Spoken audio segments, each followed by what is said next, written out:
एक जंगल पर बाघ और बाघिन दोनों भाई बहनों का राज्य था। वो दोनों अपनी ताकत का इस्तेमाल जानवरों के भलाई के लिए नहीं बल्कि उन्हें डराने के लिए करते थे। उन्होंने जंगल में दहशत मचा कर रखी थी। उसी जंगल में एक गर्भवती गाय भी थी। एक दिन वो गाय घास खा रही थी कि तभी वह बंदर आता है और कहता है, अरे गाय, जल्दी से यहाँ से भाग जाओ, पीछे से बाघिन आ रही है। तुम्हें पता है ना कि वो कितनी निर्दयी है। क्या बाघिन आ रही है? मैं अभी यहाँ से कहीं छुप जाती हूँ। भागने लग गई तो मेरे बच्चे को तकलीफ होगी। बंदर तो पेड़ पर चला जाता है और गाय पास के झाड़ी में छुप जाती है। पर गाय को छुपते हुए बाघिन देख लेती है। वो झाड़ियों के पास आती है और कहती है, कितने भी छुपने की कोशिश कर लो गाय, पर तुम मुझसे बच नहीं सकती। चल अब बाहर आ जा। बाघिन जोर से दहाड़ लगाती है। तब गाय डरते डरते बाघिन के सामने आती है और अपनी जान की भीख मांगने लगती है। देखो गाय, मैं गर्भवती हूँ, मुझे छोड़ दो। जब मेरा बच्चा इस दुनिया में आएगा तब मैं खुद तुम्हारे पास आऊंगी, पर अभी मेरे बच्चे के खातिर मुझे छोड़ दे। बंद कर अपना ड्रामा।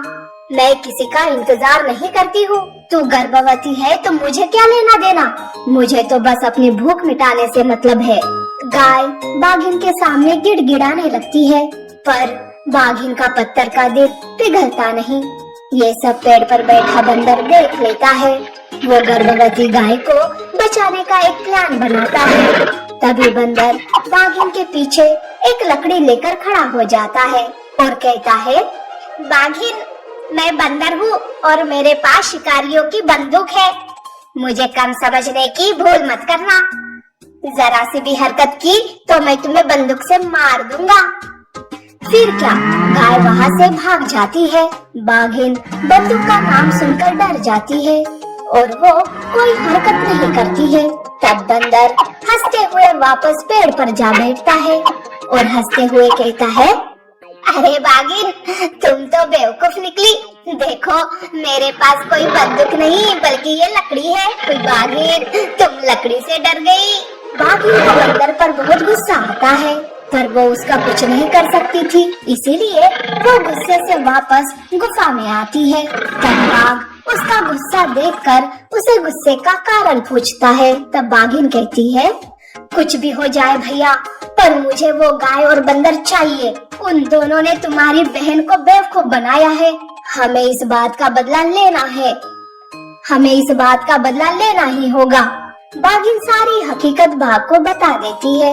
बाघ भी अपनी बहन का ये अपमान बर्दाश्त नहीं कर पाता है। वो दोनों मिलकर गाय और बंदर को ढूंढने लगते हैं। गाय बच्चे के आने तक एक गुफा में छुप गई थी, जिसकी खबर उन दोनों को नहीं थी। ऐसे ही कुछ दिन बीत जाते हैं। गाय एक बच्चे को जन्म देती है। बच्चा बहुत ही प्यारा था। गाय बच्चे के आने से बहुत ही खुश थी। बंदर गाय को खाना देने हमेशा गुफा में आता जाता रहता था। उस दिन भी बंदर गाय के पास आता है। तब गाय कहती है, बंदर, जान पहचान न होने पर भी तुमने मेरी जान बचाई और खुद पर मुसीबत मोल ली। तुम सच में मेरे लिए किसी भगवान से कम नहीं हो। गाय बंदर का धन्यवाद करती है। सब कुछ ठीक ठाक चल रहा था। एक दिन बाघ और बाघिन बंदर पर नजर रखते हैं और उसका पीछा करते हुए गुफा तक जाते हैं। बाघिन बंदर और गाय को देखकर कहती है, कितना भी छुपने की कोशिश करो तुम दोनों, पर हमसे बच नहीं सकते। बंदर, उस दिन तुमने तो गाय को मुझसे बचा लिया था, पर आज मेरे साथ मेरा भाई है। आज तुम दोनों बच नहीं सकते। बाघ और बाघिन को सामने देखकर गाय डर जाती है। वो अपने बच्चे को छुपाने लगती है। तभी बाघिन गाय पर और बाघ बंदर पर हमला बोल देते हैं।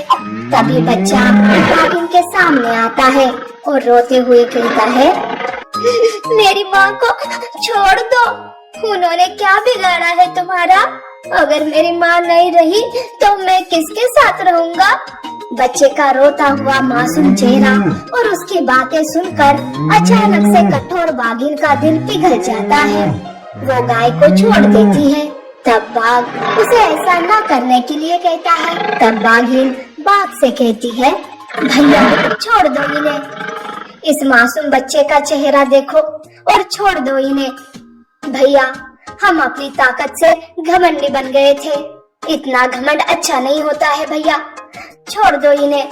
पर बाघिन इतने दिनों से जिस मौके की तलाश कर रहे थे वो मौका आज मिला है और तुम कह रही हो कि छोड़ दो। नहीं नहीं, मैं इन्हें नहीं छोड़ूंगा। जंगल में अगर ये बात पता चल गई तो कोई भी हमसे नहीं डरेगा। इस बच्चे की वजह से तुम मुझे छोड़ने के लिए कह रही हो ना, तो सबसे पहले मैं इसी बच्चे को मार दूंगा।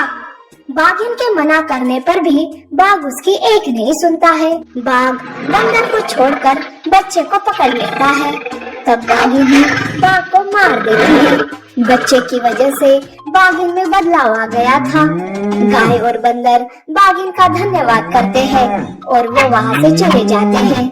उस दिन से बाघिन सुधर जाती है और जंगल को अच्छे से संभालने लगती है। कुछ ही दिनों में उसे भी उसका जीवन साथी मिल जाता है और वो खुशी से जीवन जीने लगती है।